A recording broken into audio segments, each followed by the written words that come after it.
Pessoal, na última aula eu passei para vocês, fizemos aquele exercício sobre metano, né? Deixa eu aproximar um pouquinho mais a câmera aqui, só para não ficar muito longe.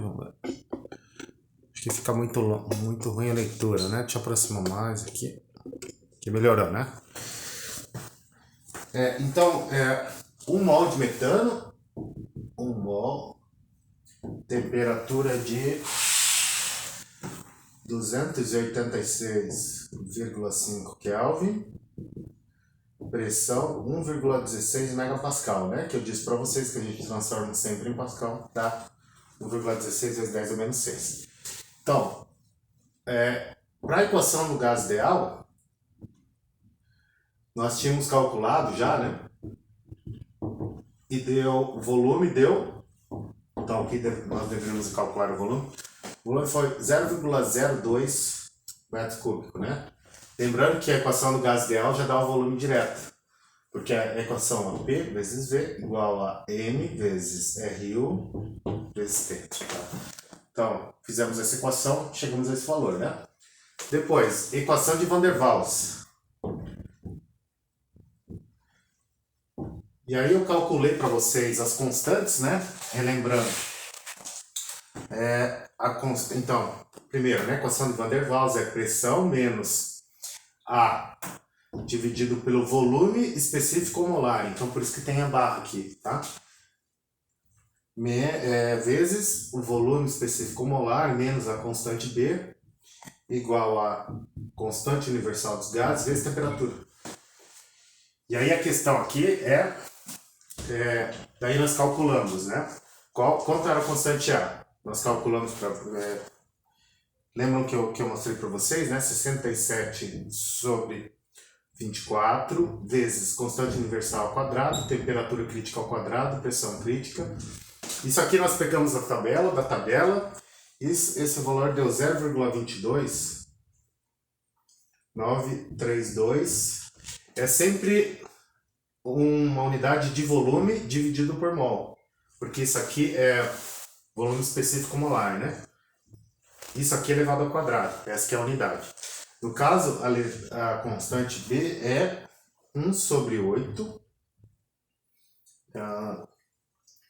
Constante universal dos gases vezes temperatura dividido temperatura crítica, pressão crítica, né? Isso aqui deu 4,28 vezes 10 na quinta metro cúbico por mol.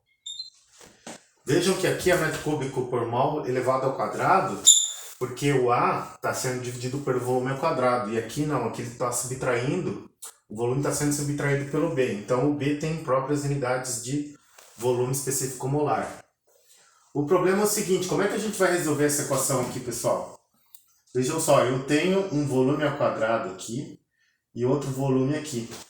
Então, se eu fizer a multiplicação, isso aqui vai dar uma equação que não é fácil de resolver implicitamente, né? Explicitamente, desculpa. Ó. Por exemplo, se nós tivéssemos o valor do volume e da temperatura e quiséssemos encontrar a pressão, seria muito mais fácil, né? Porque aqui está fácil de separar ele. Se nós tivéssemos o valor do volume, o valor da pressão e quiséssemos achar o valor da temperatura, também era fácil, era só passar o RU para cá. Mas quando você tem pressão, temperatura e quer encontrar o volume, na equação de Van der Waals, esse é o problema, né? E aí, o que nós temos que fazer, né? Nós temos que reescrever essa equação aqui, ó, de uma forma que nós possamos resolver ela. E aí eu tinha passado para vocês no slide da primeira aula, né? Uma forma implícita da equação de Van der Waals, que é assim, ó, B vezes V ao cubo é igual a, menos RU vezes temperatura mais pressão vezes a constante B elevado ao volume ao quadrado, vezes volume ao quadrado, mais constante A vezes volume menos A vezes B. Isso aqui é igual a zero. Então aqui, ó, nós temos uma equação implícita que nós temos que resolver o V. Mas veja, é uma equação de terceiro grau, então você precisa de um método para solucionar isso aqui, né? Ou você pode jogar num software como o ES, ou nós podemos usar o método de Newton-Raphson.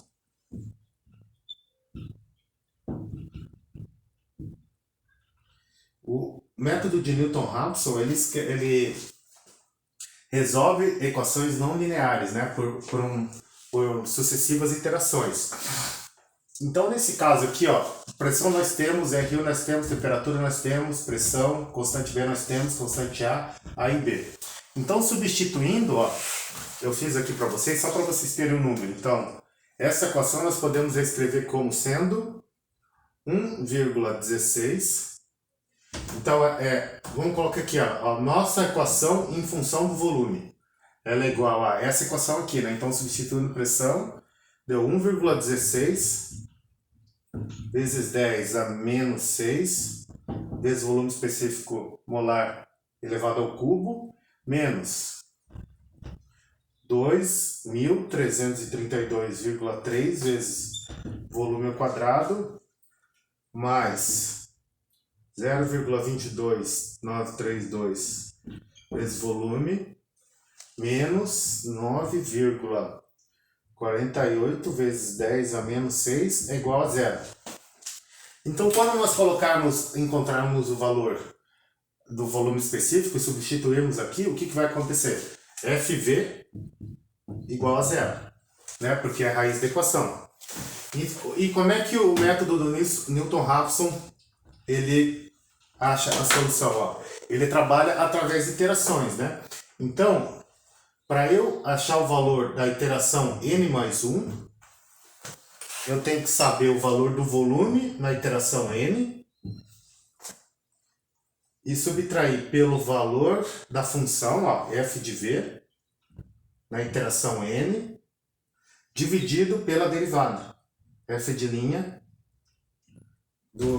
da função do volume na iteração n. Entendeu? Então, aqui é a função, aqui é a derivada e aqui é o valor inicial. Então, o que vocês precisam? Vocês já têm o valor de V, né? Vocês agora precisam calcular a derivada. Então, a derivada é bem fácil aqui de V ao cubo, né? V ao cubo é 3 vezes isso aqui, vezes V quadrado, menos 2 vezes isso aqui, V, mais 0,2, porque derivada de V é igual a 1, isso aqui derivada é igual a 0. Então, o que vocês têm que fazer? Ó? Vocês têm que fazer uma tabela, que é assim, iteração, número da iteração 1, 2, 3, 4, até a iteração n. O valor de V de n, o valor da função do V de n, o valor da derivada de V de n e o valor de V de n mais 1. E aqui um erro, ó, por último um erro, que a gente chama de epsilon, né? E o que é o epsilon? Você pode ter um erro absoluto ou um erro relativo. Então, geralmente o que você faz, né? Para ficar em percentual, você multiplica 100 vezes o valor absoluto aqui, um módulo, né? Do volume do passo n mais 1 menos o volume do passo n dividido pelo volume do passo n. Quando esse erro aqui for menor do que 0,1%, alguma coisa assim, vocês estabelecem, né, o valor, vocês conseguem achar, vocês conseguem parar a iteração. E aí eu fiz uma planilha de Excel, vou mandar para vocês, tá? E eu calculei aqui, ó.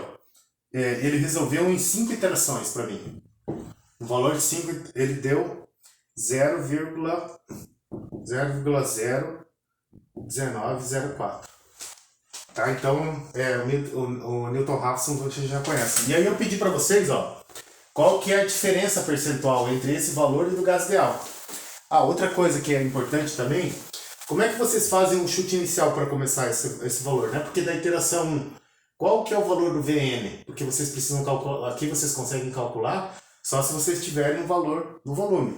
E qual que é o valor desse aqui que a gente chama de chute inicial ou estimativa inicial? Vocês pegam lá do gás ideal. Sempre um número que vocês já conhecem, que vocês sabem que está mais ou menos parecido, né? Então aqui, ó, gás ideal. Vocês pegam esse valor, jogam aqui, fazem essa iteração, vão caminhando até chegar no erro zero.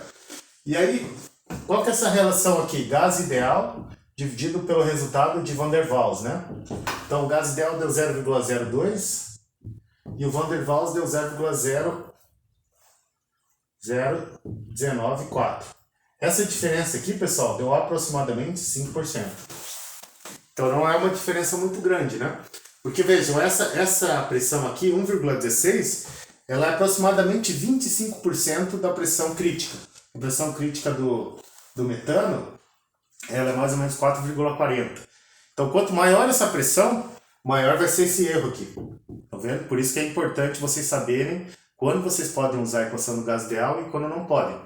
Tá bom? Depois eu mando para vocês a planilha. Qualquer dúvida vocês me avisam, tá?